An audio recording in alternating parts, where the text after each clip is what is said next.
俊义桥街、西角楼大街这4个街口得派人把守，随时监视。我们会在俊义桥下的河道里更换衣着服色，然后从南面的角门潜入进去。脱身的船只务必要藏好，那可是弟兄们唯一的退路，不能有半点闪失。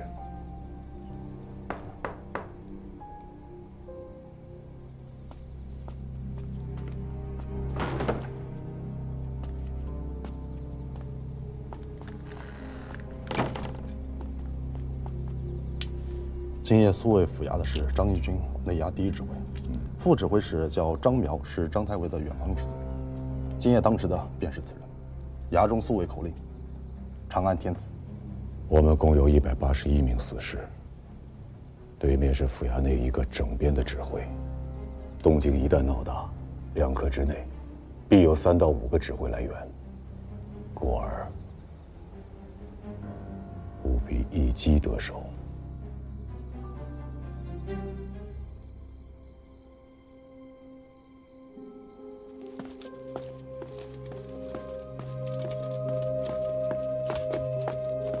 站住！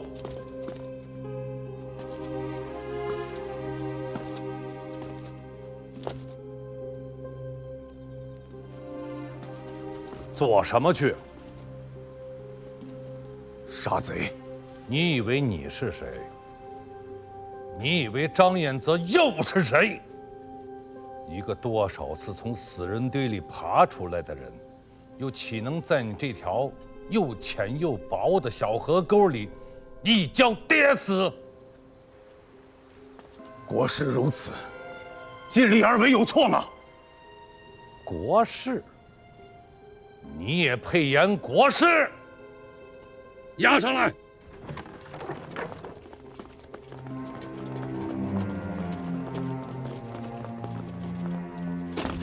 就你们10几个毛头小子，带着区区的181个人，就想着在这虎狼盘踞的京师里，在这数万甲士的护卫从中，趁夜去取一个鸡年上将、当朝太尉的首级？我看你是发烧，烧坏了脑袋！阿爹，住口！你们自左藏拖回来的那些粮船，叶下兵进城多日，满城里几千户人家都遭了劫，可他却偏偏漏掉了你的这几条船。这样的蹊跷，张太尉，一个多年的老将，他会看不明白吗？你们是当这些魏伯牙兵都瞎子吗？连你爹我的这一双眼睛都瞒不过去，还想去算计堂堂一方节帅？别说是你们这181个人，便是给你18000人，今日也只是个死字。明日一早，去给令公请罪。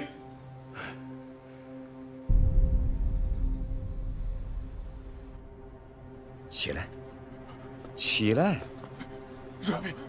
跑出门就可以回家。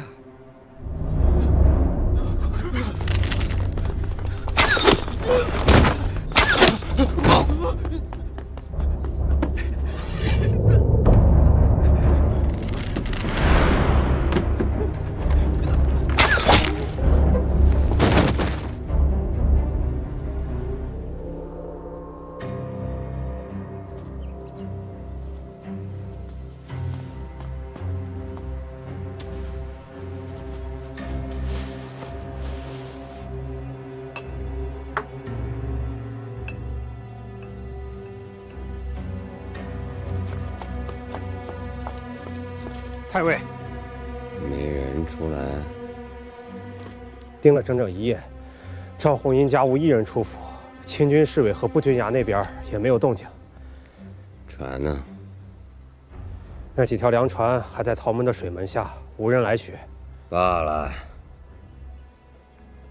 白日间那个穿青色衫子的媳妇儿是谁来着？楚国夫人丁氏。今日午间之久，叫她出来陪一下。太尉，楚国夫人是皇长子的生母。此间只有傅一侯，哪里来的皇长子？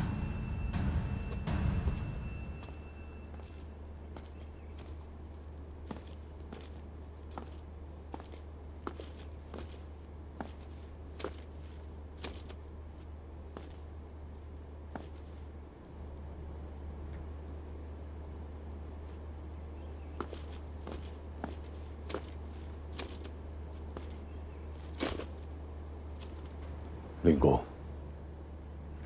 回来了。是。既然还活着，便做事吧。随你守卫府城10日的战没伤残之将士，尚未得抚恤；有功的将佐军卒，亦不曾褒奖。他们的妻儿子嗣、高堂老母，或许尚在，亦或许罹难于兵乱。逝者已逝，他们可以歇歇了，但活着的人却依旧还要做事。令公，现在在做这些还有用吗？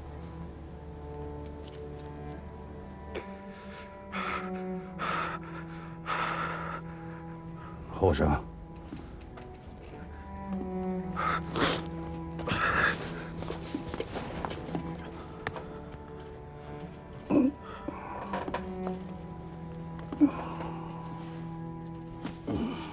老夫这一辈子生于乱世，长于乱世，武不能定祸乱，文不能治太平。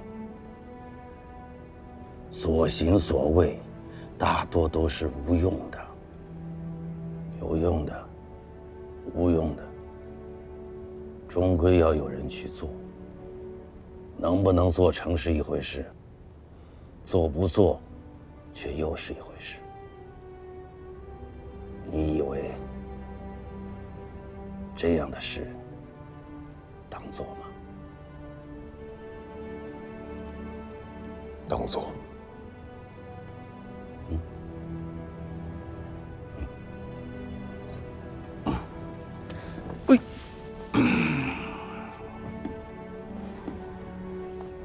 当做则做。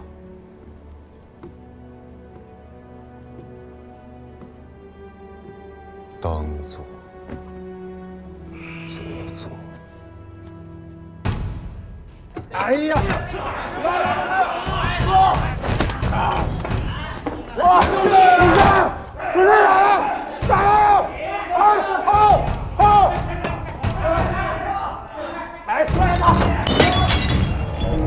你们这些傻才，喝个酒都不安静，就会弄这般粗事，让京师这些大头巾如何看我们这些厮杀的男人？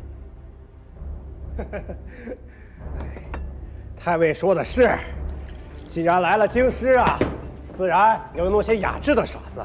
只是弟兄们平日里只会厮杀和搏戏，却又如何耍得来呢？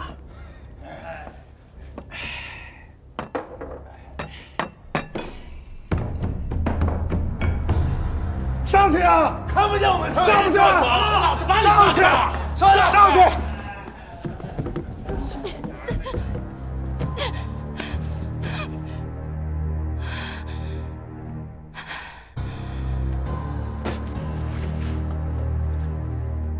我们都是粗人，实在弄不来雅事。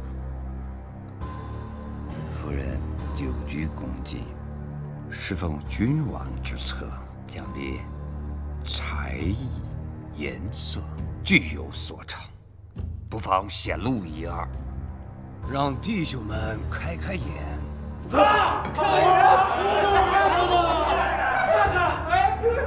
太尉恕罪，妾身妾身并无才艺，并无才艺。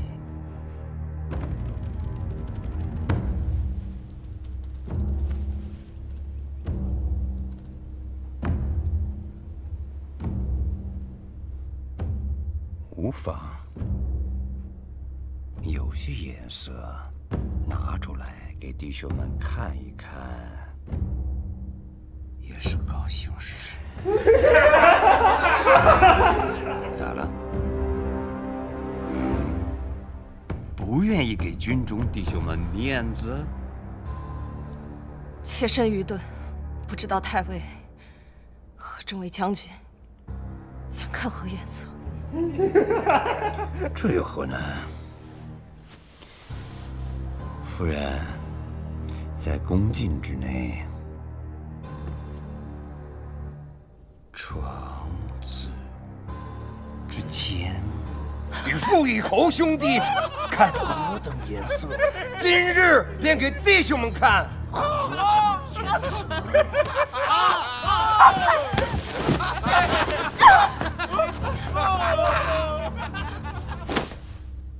夫人，还当今时是往日啊。石荣贵已然不是天子了，他是傅义侯。你小子也不再是太子了。要么你脱了衣裳，让弟兄们见识见识你的颜色；要么把你小子叫出来，让他见识见识我们军中袍泽们的颜色。让我们看看你是什么颜色。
楚国夫人深明大义，以身劳军，堪称京师表率。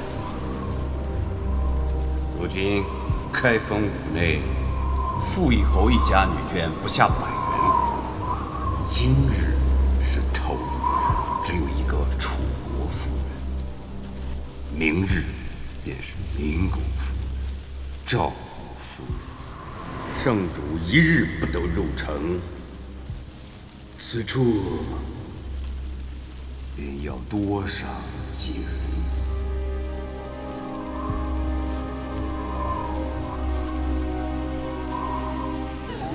大郎，这就完了吗？没完。赵匡胤心里知道，楚国夫人丁氏的死，在原本就群情沸然的汴梁人心上，再度浇上了一瓢热油。张彦泽的倒行逆施，依然引发了人神之共愤。京师如同一座即将喷发的火山，在压抑和仇恨中积蓄着力量。而坐在火山口上的契丹主耶律德光，恰在此时举行了他作为中原天子的登基大典。百官叩拜。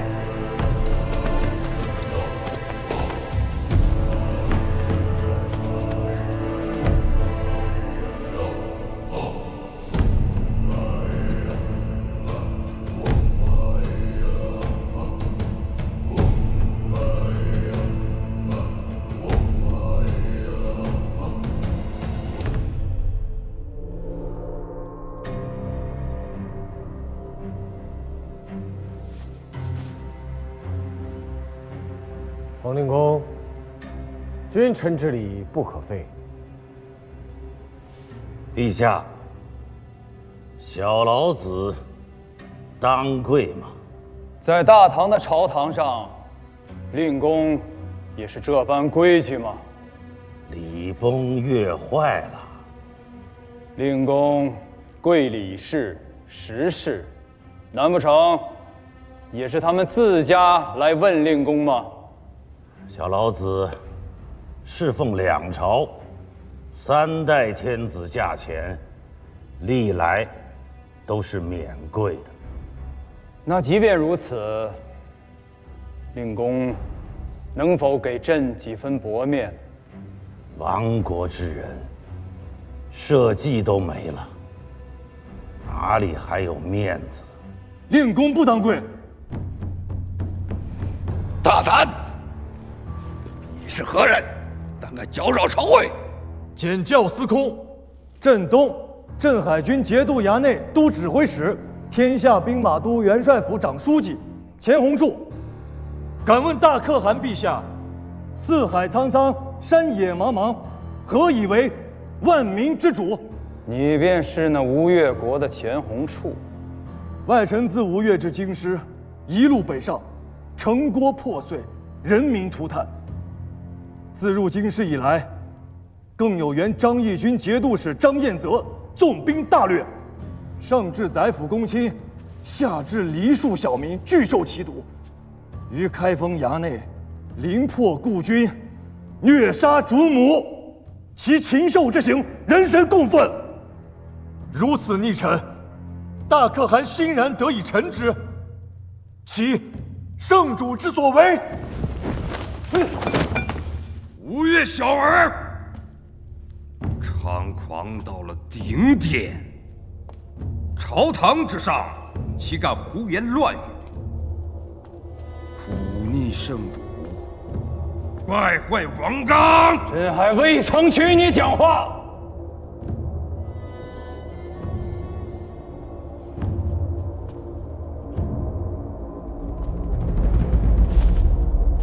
钱弘处，你是真的不怕死？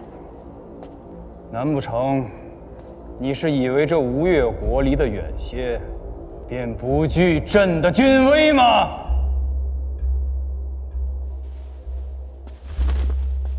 我吴越前世，上奉中原天子，下奉一军12州军民，不敢与残民虐主之贼共立朝堂。大可汗军威雄壮，能连州郡，能摧万军，却不能行人话，张忠树结人心。吴越武肃王不孝子孙钱弘处，宁身死国灭，不能奉无义之天子。哪里来的黄口小儿，敢在这胡言乱语？看我不撕了你的嘴！贵人，黄口如此，胡乱说话，不能放过！快让现任国爷尽快交上长矛！训斥几句，训斥几句也便是了吧？早该把你切走了！贵人，黄腿一软。贵人，保护陛下！让他我。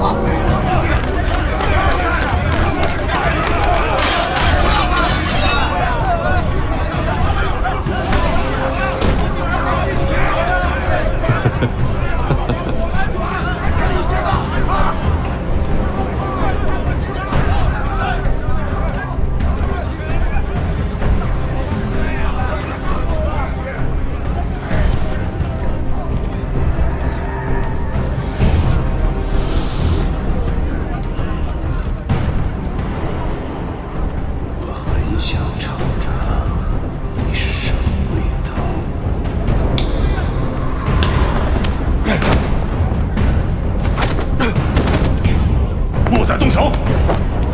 他是个娃娃。让开！我动！太尉星，我要与南方小孩子一枪。儿童想造反！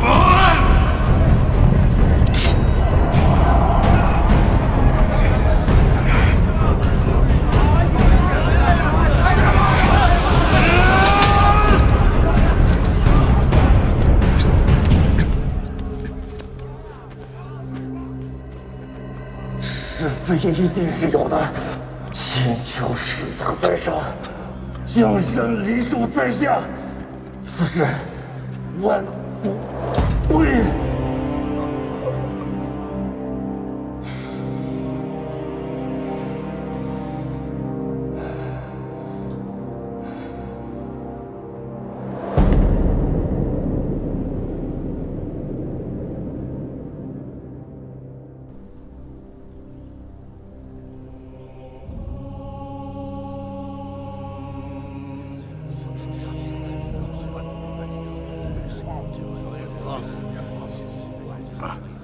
张太尉的伤不重吧？伤的未必有多重，人可丢大了，真是痛快。陛下，臣等在恭候陛下裁断。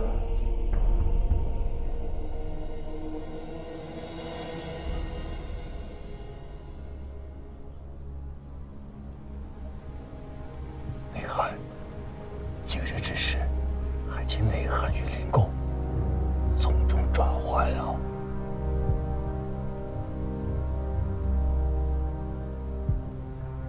大朝之日，当着天子公卿的面行此节帅，萧司公的胆子实在是太大了，怕是神仙来了也救不得。内涵，九郎今日之举，是想为汴梁官民除一奸恶。朝廷与我吴越有机密之恩，九郎与朝廷方有拔刃之意。今日之后，无论谁为中国之主，诸位令公依旧是中国之臣。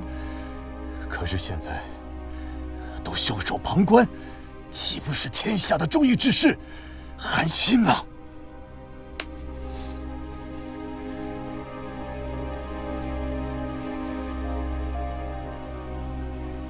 水九君息怒，不可说，不可说。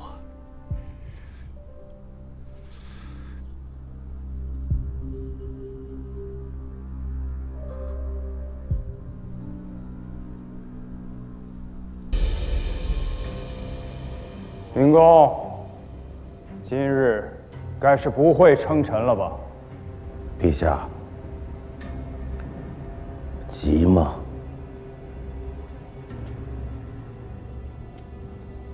朕哪儿敢急？朕不过是急了10余日，并要了国乔的性命，到此朕急着要杀他一人。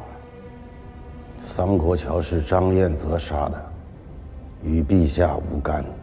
令公与国乔，若是觉得杜重威不妥，与朕直说便是，何苦如此？汴梁城数10万军民，说了整整10日。陛下，你听到了吗？原来如此。朕本无意要杀国乔，陛下也无意杀楚国夫人。朕明白了。张彦泽重伤，汴梁城内的南朝兵马总得有个安置。令公有何所见啊？陛下率貔貅100万，当不缺统兵之人。吴越，你说呢？陛下既然向冯令公垂询，或可使令公以太傅全东京内外兵马注视。永康王所言，臣以为妥当。令公，如何？朝披4袄，专藏首，夜赴3秦帕路头，冬去宾须畔，春来草自生。陛下恕罪，太傅一任，小老子不敢奉诏。冯令公，让令公把话说完。若陛下允冯道一事，东京内外兵马，道或可勉力为之。令公但讲无妨。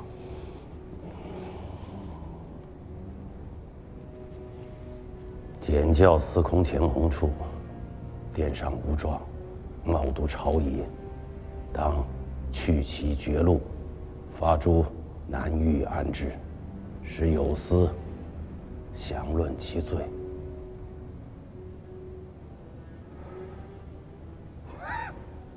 哈哈哈哈哈！哈哈哈哈！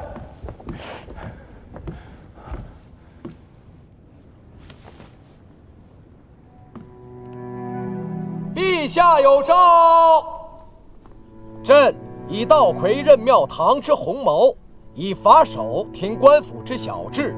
太尉冯道得披两朝，贤生远步，筹谋宏远，错置有度，可特授全东京内外兵马事，于如故，可。令公，与我吧。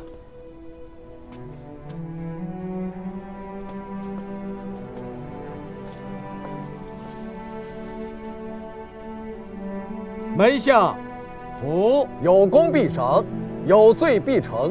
检校司空镇海、镇东两军节度衙内都指挥使、诸道兵马都元帅府长书记钱弘处为众藩镇，执司荣律，殿上无状，冒渎朝仪，无宫中之节，有违例之谦。在越近身之意，何从辅治之诛？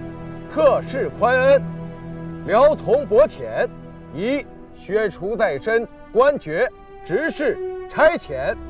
下御史台狱详论其罪，可。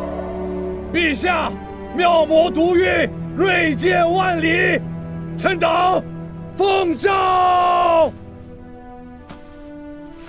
臣等奉诏。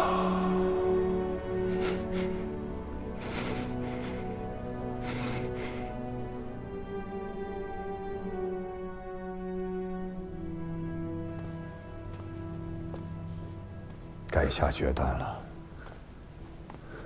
国事不可误。什么国事？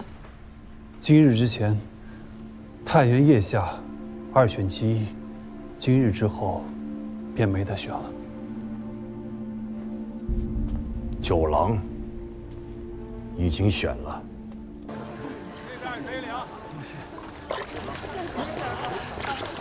办公室有10万人，汴梁城里没有10万人，京畿12县，唯陈留一处陈园还算完整，却也没有人了。天寒地冻，寒门小户没了口粮，便只能背井离乡，朝着京师来讨口吃的。这才刚刚开始。怎么讲？天气渐渐回暖，往岁今时，朝廷以划拨种粮筹措春耕。今年库房的存粮、种粮都在兵士和流民的肚子里了。误了节气，便不用再盼收成了。这些百姓当下还能在此讨口粥食，勉强度日。再过2个月，库房的存粮都吃光了，他们终归都要饿死。令公总揽汴梁军政，这难道不是令公的分内之事吗？惭愧，冯道难为无米之炊。内外库食皆在令公手中，令公到底缺什么？冯道一介昏聩老朽，食不足一盏，寝不过一榻，老朽什么都不缺，缺的是他们，是天下。缺什么？缺一个朝廷，一个丰年能平价收粮，灾年能施粥赈济的朝廷，一个春时播化种粮，夏岁修治河工，秋月积领仓石，冬日赈济寒士的朝廷。这些百姓啊，时至今日，菩萨也不能让他们活，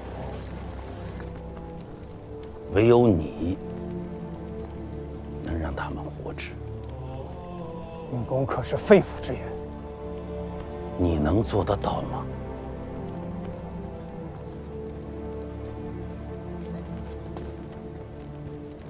蒙尘何在？陛下，臣在。小谕宫营内外，南北各臣，自即日起，大河以南，不可再打草谷。各军所需，皆要记录在案，誊表造册，上奏公帐决断。臣奉诏。令公，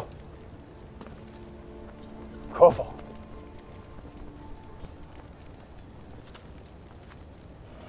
乱兵入城，给假3日，强人破门而入，掳掠诸伯口粮，虐杀妇人孺子，一把火烧了房子，拆了院墙，搭建营寨。令公，此乃张彦泽之罪，还是朕之罪？陛下言重了，但此时你说上一句不抢了，不杀人了，就可以了吗？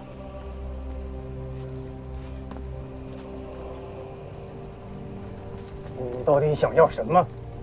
谷麦30万户，种粮3万户，你有吗？没有。既然没有，冯道与汴梁10万军民，亦不能强你所难，但可退而求其次。何为其次？欠债还钱，杀人偿命。你既然没有谷麦种粮，亦可拿张彦泽的性命来抵。王天光，你这是在要挟陛下。陛下，若如此，杜重威恐生无策之变呢。此话有理。杜重威手握重兵，菩萨都要避之，何况是你？此乃令公的意思，还是太原刘知远的意思？你若不愿为中国之主，那就将公帐从速搬回你的上京。令公还未曾回答。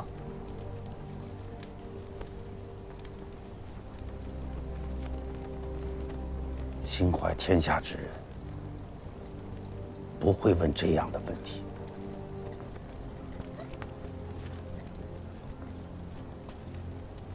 倘若朕杀了张彦泽，令公敢保杜重威不反吗？不敢保，但老朽敢赌。杜重威身在腋下，老朽身在京师，无城无兵。若杜重威敢反，老朽的这颗头颅，你拿去便是。敢赌吗？